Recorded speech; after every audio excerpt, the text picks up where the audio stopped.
the beginning that you have made.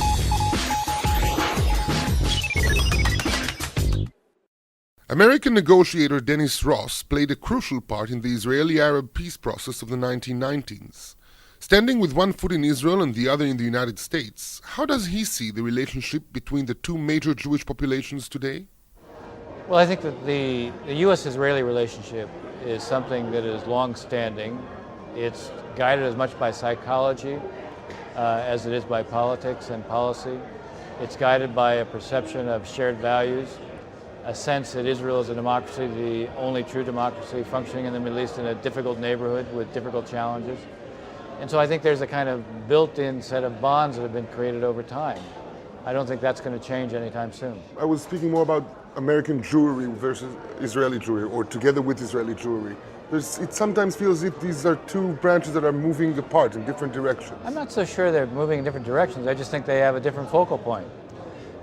American Jewry is not unified. You know, a lot of different interests, a lot of different focal points. There's a part of the American Jewry that has strong connections to Israel. There are other parts of American Jewry that has much less identification with Israel. In Israel itself, I think the Jewish community of Israel looks at the diaspora as a whole and doesn't know a lot about it, interestingly enough. I mean, basically, I think most Israeli Jews think that the diaspora is sort of out there and there's no particular responsibility they have for it. They don't think a lot about it. And they, you know, in a sense, they are becoming adjusted to a new reality where, because Israel now has the largest Jewish community in the world, how Israel deals with diaspora communities, including obviously the American, which is the largest diaspora community, is something that is a new reality, a new challenge for the Israeli government, for I think the Israeli society.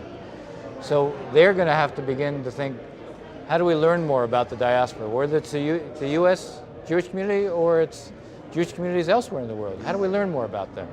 How do we think about how our actions or decisions affect them?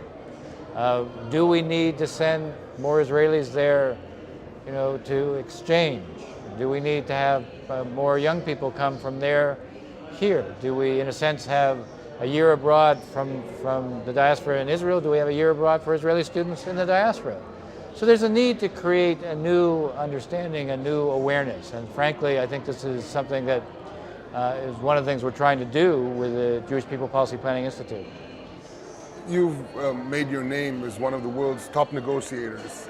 Negotiations is all about what you are willing to give and what you must hold on to. Right. What is the very essence, the very center of Jewish identity that you cannot let go of? Not just for Israelis, but just Jewish identity in general, that is spreading in so many directions. What is the very essence? I think the core is Jewish values. Like what? Well, like the essence of Tikkun Olam, to mend the world. What has kept the Jewish people together for so long has been a strong sense of identity of how you live a Jewish life, the values you live by, how you mend the world, how you care about others. I mean, this is something that goes to the heart of what Judaism is. And to the extent to which we maintain that strong core value, I think it'll do a great deal for the future of the Jewish people. Are you personally driven by that wish for Tikkun Olam, for mending the world? Yes. Yes? Do you feel that you've had success? Not as much as I would like. I'm serious, not as much as I would like. What do you think are the areas of the world that could be mended by this Jewish approach? Because there are other people around the world who want to mend it. Well, I think, look, there are so many different challenges that are out there. You know, there are health challenges, there are poverty challenges. I think focusing on how you deal with, you know, I mean, look, at one level I'm focused on peace. Mm-hmm. But peace doesn't come because you wish it. Peace comes because you work for it. You're not gonna wish away poverty. You're gonna have to work to deal with it. You're not gonna wish away, you know, medical challenges.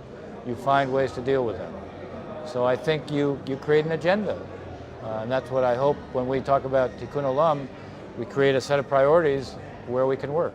Do you think that's possible on I hesitate to say national scale because national kind of takes it to the country level, but I mean on the people scale. Well, we're on it. Look, we live in a globalized world. It's shrinking in every conceivable way. The boundaries that once existed certainly don't exist in cyberspace. So how do we use the new technologies, the new information, realities? How do we use that to, in a sense, shrink differences between communities? How do we create connections between those where you had never had them before? I mean, I think that yes, the short answer is let's look at the positive side of globalization in terms of what it does for Tikkun Olam. You seem to have moved beyond diplomacy now. You're reaching out into several different fields. Have you given up on it? No, do you feel no, I still work at that as well. No, but I mean, this used to be your almost one and only focus. Well, but that was because I had a responsibility. When I was the American negotiator in the Middle East, that was my responsibility. Right. Today I'm outside the government, so I have the freedom to pursue other things. If I ever go back into the American government, then I'll be single-minded again in my focus. What made you go into diplomacy in the first place? Well, it's a different form. You know, in the Jewish tradition, there's something called being a Rodaf Shalom, a seeker of peace. The sons of Aaron. It's something that something I came to believe in. Do you think peace has a chance? Peace always has a chance.